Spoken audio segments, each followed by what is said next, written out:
What's going on, guys? Fossil here, and patch 3 is now out for AFL Evolution, and I know apparently it's called patch 2B, but there's really no such thing, because when I went to download it, it said patch 1.03, so I'm just going to call it patch 3, because it is the third patch, and it's just more simple. There's no point going A and B and all this, it's just patch 3. So, with patch 2, I was actually kind of disappointed with it, to be honest with you. It promised to fix so many things and it was only a tiny file. It was incy, it was only 50 megabytes. And how could it fix all those things? It actually created more problems in patch 2. But I can say patch 3, it is kind of a small file still. It's only 125 megabytes. It is a little bit bigger than the second patch, but it's only 125 megabytes on the PlayStation 4. It is also out for Xbox One. But I can say it actually has delivered this time. It does fix a lot of things. The gameplay is a lot smoother. It's a lot more fun. It actually feels a lot more like an AFL match.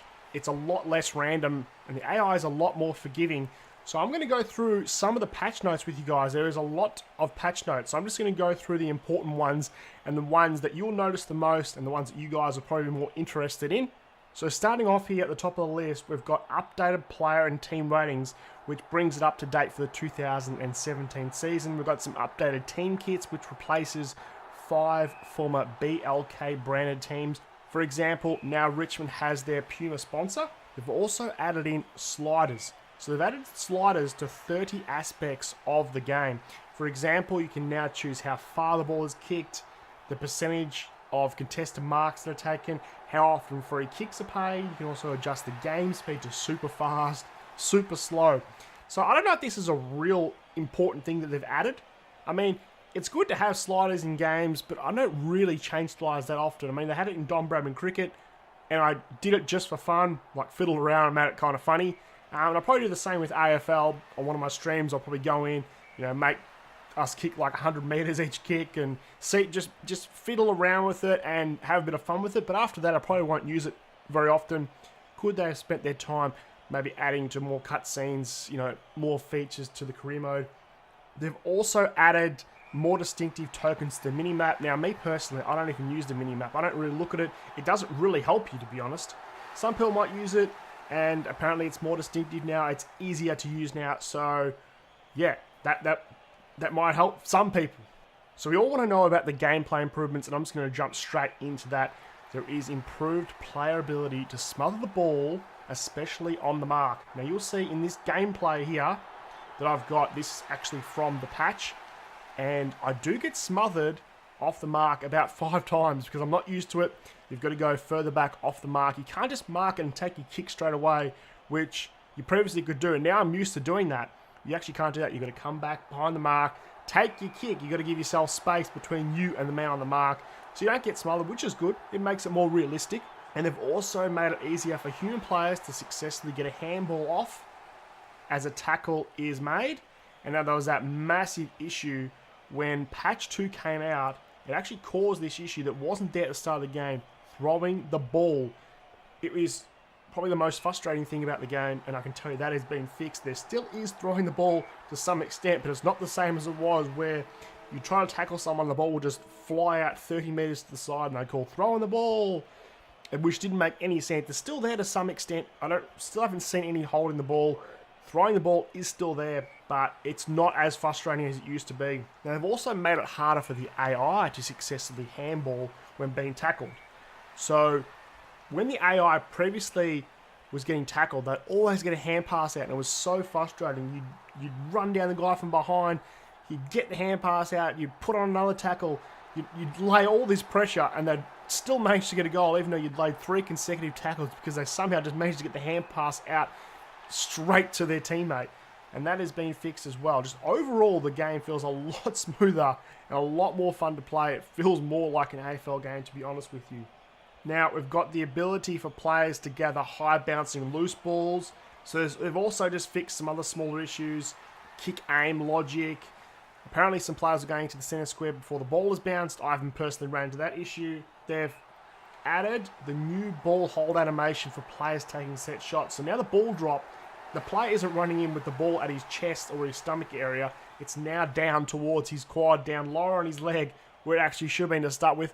That's just a small new animation, and it looks a lot better. Some other tweaks to the game. They've tweaked the deliberate out-of-bounds decision. They've greatly reduced the chance of a diving mark when you contest a mark. Marking is a lot better in the game now. I feel that I still haven't got marking down pat 100%, but I feel like I'm in the contest now all times. Previously, there was just situations where I felt like I had no chance to mark the ball. So that is obviously being touched up.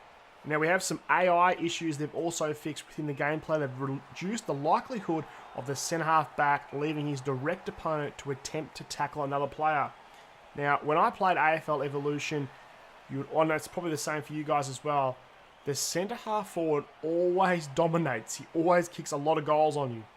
Because your centre-half back, he pushes up into the contest, into the middle of the ground, and they just get out the back door and just keep kicking them. So that's been fixed. Your centre-half back is going to be a lot more reliable, so it didn't matter who you put on them. The centre-half back just wasn't sticking on their man, so that has been improved. They've reduced the chances of the AI taking speckies. They've reworked the AI passing logic. They're now able to target players on the run, which I have noticed, and you'll see in this gameplay. They're actually kicking to players on the lead, which is nice. The AI is also now able to play on from a behind kick-in. And in those kick-ins, they've also fixed the AI not just going for torpedoes to kick the ball as far as possible. They actually now look for shorter targets.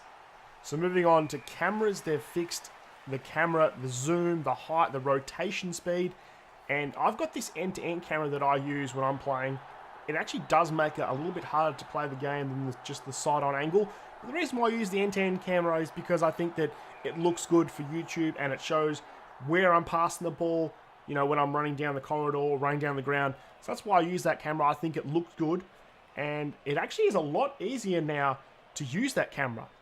Because when you switch possession, the camera now turns a lot slower. So when there's a couple of turnovers within a contest where someone hand passes it, someone gets tackled, someone drops it, and it keeps turning backwards and forth, it could be a bit difficult to know which direction you're running.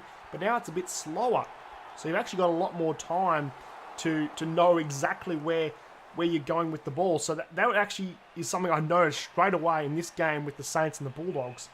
So some camera work issues have been fixed. There's a lot more that you can actually do within the sliders, changing the camera angles that you actually like, how much zoom you want, how fast and slow you want the camera to turn, all that sort of stuff. So that's a really good feature because there's always been a lot of issues with camera angles in previous AFL games, AFL Live and AFL Live 2.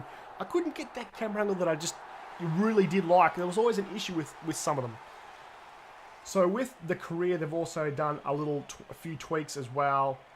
You know, the ability to add and compare league-wide stats, which is an awesome one. You can actually see who's got the most goals and all that sort of stuff in career, which you couldn't do previously. So that's some nice additions to the career mode, which is the most played mode in the game, obviously, coach career.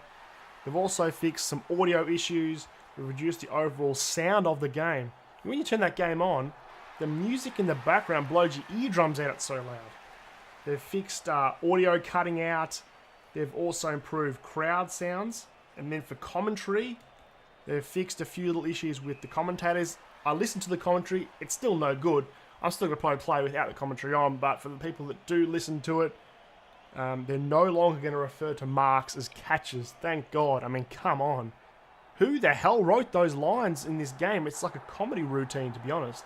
Dennis Committee says the corniest one-liners, and Matthew Richardson is like a motivational speaker. Why would these guys even agree to say this stuff? I cannot believe it, but they fixed that. They're no longer going to call marks catches, thank God. And they've fixed a few other little areas within the commentary as well.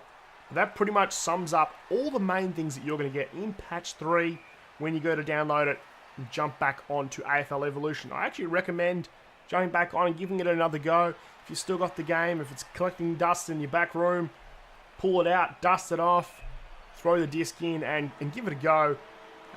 It's still not the best sports game in the world, but for what we've got, an AFL game, you know, it's the best we've got at the moment. Hopefully we get improvements in the future. That's what we're always hoping for, is for better AFL games in the future. But for now, we've got to support the developers.